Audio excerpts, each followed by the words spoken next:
I mean, how many ultramarathons did you run in a row? You ran some insane number. I think it was, I ran 800s in 8 weekends in a row. Just stop and think about that, ladies and gentlemen. 800s means 8 100-mile races.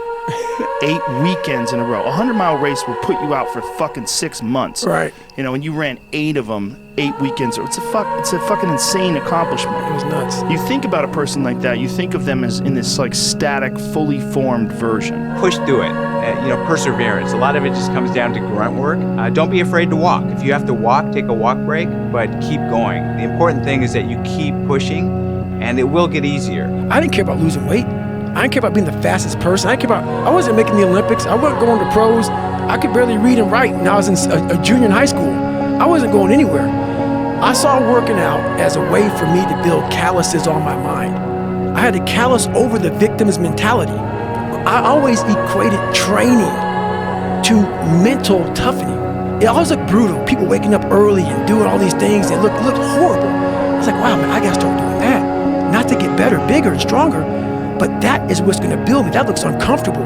That looks brutal. And getting up early, I don't want to do that. So I made this long list of things I don't want to do. And through that, I found myself.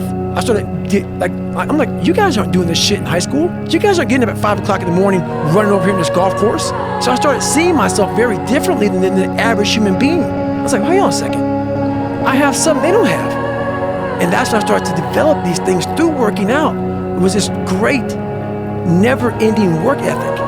And through work ethic, I developed self-esteem. There's all kinds of theories why energy, comes in waves. Something called the central governor theory, which is your mind regulates it all. There's theories where your body basically physiologically tells your mind to slow down because, you're getting into the red zone. But a lot of it, I think, is very subjective. During an ultramarathon, you might go through a 2nd, 3rd, 4th, 5th, 6th, 7th, 8th, and 9th, and 10th win. You're constantly kind of hitting the wall. You're out of gas and you're out of breath. And if you can push through it, you have some renewed energy and can keep going. You run when you can, you walk if you have to, you crawl if you must.